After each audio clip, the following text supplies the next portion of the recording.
Greetings YouTube, and on my list of videos to make this weekend, we are now at a video that was requested 6 times in the last 4 days by people that don't know each other. So it's always a good sign to me that I need to create a video when random people from different alliances over the course of different skill levels are requesting the same video. And today's video really involves Alliance War bosses and who to choose. And I've had multiple requests for old and newer champions for this, so I've tried to make just a small comprehensive list of bosses that I have run into several times in my alliance and that I've asked around to see other people's ideas. So certainly, as always, this is not a complete list, and certainly there are so many great options that are left out, so maybe I'll make multiple series of this kind of video. But for now, I want to give you just a quick idea, especially if you're a newer player and you're kind of wondering, hey, who should we put at the end of Alliance War that's going to be a tough boss to get plenty of kills, especially if you're kind of starting out and you just want to know, hey, is the person I'm opening great for this or terrible? So the first part, I kind of cheated, and it's 2 different champions that are older champions with the same pros and cons in my book. Now, the first one we're going to talk about is still everyone's favorite pain, and I want to go ahead and clue you in on the fact that if Kabam suddenly chooses someone to be a mini-boss, they have a feeling on their own tier list that they're going to be really hard to beat. And NIGHTCRAWLER is one of those new Map 5 mini-bosses, and even though he is not the hardest champion to defeat, he still can be such a pain, especially when he's not stunnable. When you can't parry NIGHTCRAWLER and you do not have, say, an Iceman to stop the evade, it can be so rough. And if you have champions that are, most champions really, that are not bleed immune, you get NIGHTCRAWLER, especially an unawakened NIGHTCRAWLER. This is one of those few champions where a dupe actually makes him easier to defeat depending on which mode you catch him in. But if he's not awakened, a non-awakened NIGHTCRAWLER can actually be a very, very tough boss to beat at Alliance War. And if he evades and then he gets those deep wounds and he gets it into you, you could be dead within seconds, especially, again, if you don't have a bleed immune character, and you'll just bleed out. So NIGHTCRAWLER still a top choice, especially for those newer alliances that don't have an expanded roster and somebody has a NIGHTCRAWLER. Now, similarly, one of the first champions I see a lot of people get in this game is Classic Spider-Man. Now, Classic Spider-Man, definitely, unlike NIGHTCRAWLER, needs to be awakened because as an Alliance War boss, you want to have that evade. Now, unfortunately, Classic Spider-Man really is only a good attacker when he's not duplicated, because you don't want to be in the middle of a 5-hit combo and then all of a sudden you're evading or thinking that you'll parry and he evades instead. That's so frustrating.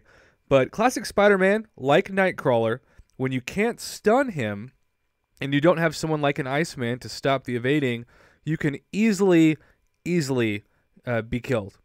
And I still think if you've got a newer alliance and you've got a 4-star rank 5 Classic Spider-Man, you're good to go for some good kills. So far we've talked about NIGHTCRAWLER and Spidey. They are 2 older champs in the game. The next one I'm going to touch on really is a new-ish champion, meaning it's been the last couple of years, but this is somebody that used to actually be the top mutant champ until you had the introduction of Archangel and Iceman almost back-to-back. But people used to freak out and spend a lot of shards going for a 5-star featured Cable. Now, Cable, who is actually, ironically, as I'm recording this, the boss that I'm going up against in the new Alliance War that just started, he has a couple of major advantages to him as a boss. The first, when you get to the very top, right now he's available as a 6-star. So even unawakened, a 6-star Cable can still do a ton of damage and get a lot of kills. That's for 2 reasons in my book. The first is if you make him bleed. So if you bring a blade in, not only does the blade not have a class advantage but has a class disadvantage, but if you parry or you use your specials and you make Cable bleed, you're going to be killing yourself in the process. So that's a very difficult way to counter, and most people now bring Blade into a Alliance War, so this is a great counter for Blade at the end. But the other thing is that Cable still has some of the best random regen in the game, and not only regen, but power gain.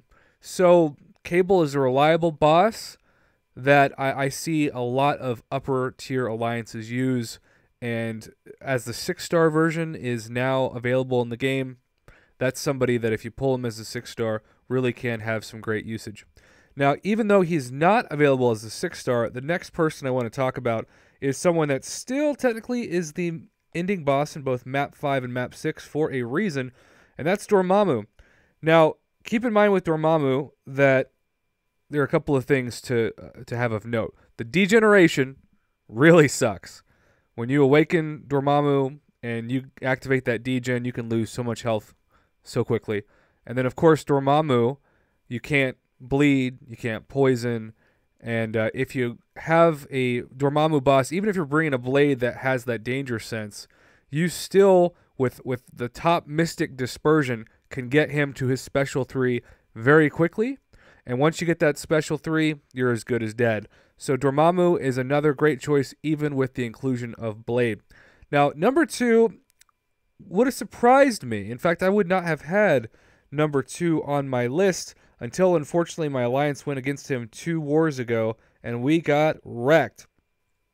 Now, this is somebody on paper that I think would not have wrecked us, because with Blade and Ghost Rider specifically being a villain, Green Goblin, the danger sense does neutralize a lot of his ability. But even so, the regen of Green Goblin as a 6-star boss sucked.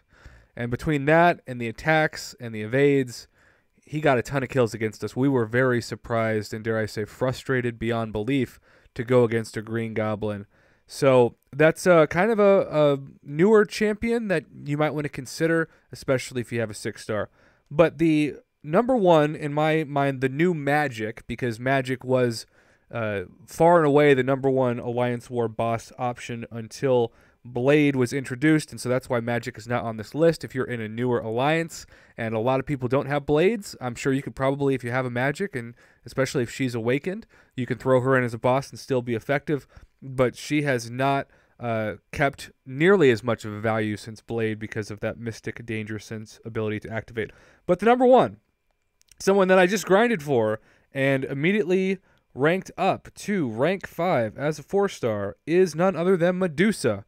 I just automatically expect at this point in the progression of the game to face a Medusa boss when I log into Alliance War. Now, why is this? Well, first, I think one could make the argument that this is the smoothest champion in the game that was ever made. Her animations are so smooth that, especially her Special 2, even if you block it, it's still going to cause quite a bit of damage. You've got the armor break, and if you don't have distance between the Special 2, you're still not going to be able to get out with less significant damage taken. But most importantly, her Living Strands, once awakened, is literally created for Alliance War defense, because if you aren't careful and you run into this auto block feature, which comes up during the Living Strands, auto block, counter, dead. It is what it is. Medusa is so powerful with such a high attack rating and the armor break, and you can have this great combo going, and all of a sudden, Living Strands is activated, she auto blocks, she kills you. She is the safest and best choice in my book right now for an Alliance War boss. So to recap real quick, number 5, I kind of gave an A and a B. Nightcrawler and Spidey for both similar reasons. When they're stun immune and they can evade pains. Still always going to be pains. And then I had Cable. You got the degen, you got the power gain, you got the regen. Dormammu, even as a mystic, still has so much utility, double immunity, and just the ability with Mystic Dispersion to get to those high specials and kill you pretty quickly. Green Goblin, never want to face that guy again as a 6-star. Crazy regen, very powerful, not fun to fight at all. And then last but certainly not least, the current GOAT of Alliance War bosses, Medusa herself. Don't let that red hair fool you. She's a badass. And I guess that implies that red hair people are not. And let's just say Ed Sheeran is proof that you still can be. So thanks for watching, everybody. And if you've got a suggestion that did not make this list that you think there should be a second volume of this, comment below and let me know. And if I see 5 or 6 that weren't on this, and certainly Magic would not be one of them, but 5 or 6 besides Magic, I would be happy to put them on the list and make a second volume of this. Good luck in Alliance War, and if you have any more questions, feel free to comment below.